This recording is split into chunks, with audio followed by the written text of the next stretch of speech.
Jannie de Villiers, what is it, 4 years you and I have been coming to NAMPO, but how many years is it for NAMPO itself? Yeah, this is the 48th year.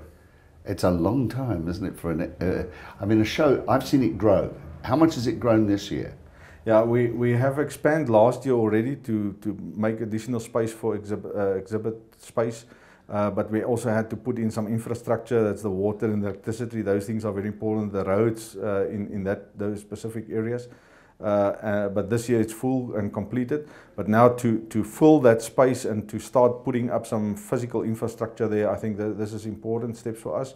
And one of the exciting things is the game industry is very excited to join us here on this specific space. Now, it has expanded enormously, and I'm sure, and I know for a fact, that there are many companies who aren't here today that would like to have been here.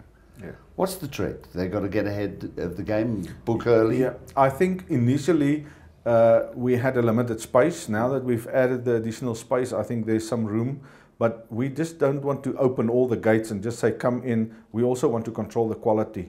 We want to make sure that if a farmer buys something here, that it's actually working and that the quality of that can be trusted and that he can build a relationship with the supplier. So it's not just, you know, open and free for all. And we also want to maintain the focus of agriculture. You will see there's not a lot of entertainment, other stuff is going on here. We want to make sure that we remain true to our core, that is to serve the agricultural sector. What is truly amazing, and I watched it again over the years, is the amount of people coming from up Africa, and I use that in a very cautious way, up Africa, from Zambia, from Uganda, Sudan. I see there are people here today.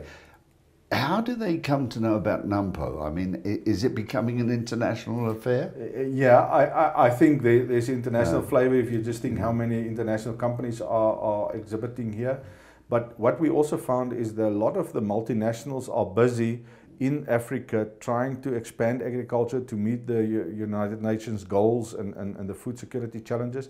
And I think a lot of them are aware of NAMPO, and then they said, well, bring a delegation down, we'll show you what is happening in South Africa, how these things are being put together. One of our strong points here and the goals is the network opportunity to bring buyers and sellers together and all sorts of people in the whole value chain, partnerships like government and private sector, all those sort of things are happening here whilst, you know, we're running around.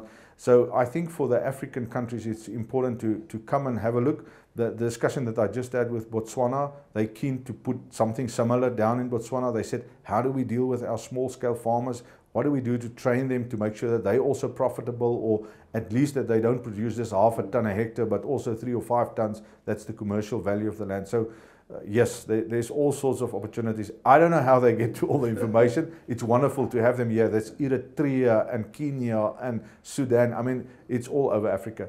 Are you looking forward to the future of Grain SA now? Yes, I think, you know, when we... It was a hard year, wasn't it? Yeah. I explained to the farmers when I talked to them, they've had a lovely season, it rained and the crops looked fantastic, but in the office we had a drought.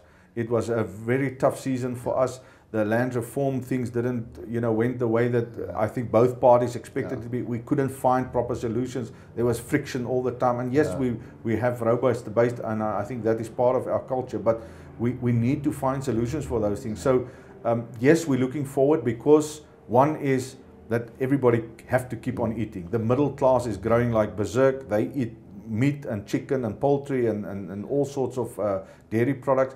And all of those things require more grains to be produced.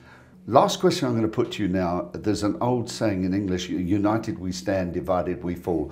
Are we united as an agricultural sector that we can stand, and have we got that good leadership?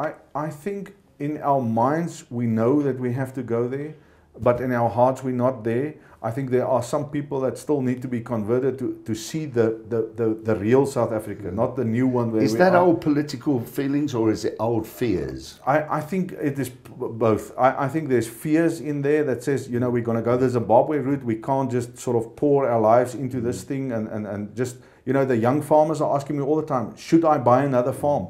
You know, and Yes. my answer is the same. Yes, I said, you know, in '94 people asked the same questions, and if they bought a farm then, they would have been rich now. Absolutely. And I mean, I believe the same thing applies for now. So there are people with fears about Zimbabwe situation and things like that, and then there are, let's say, a smaller group even that has got political fears. But I think the majority of the farmers want to get a few things sorted out so that we can move forward.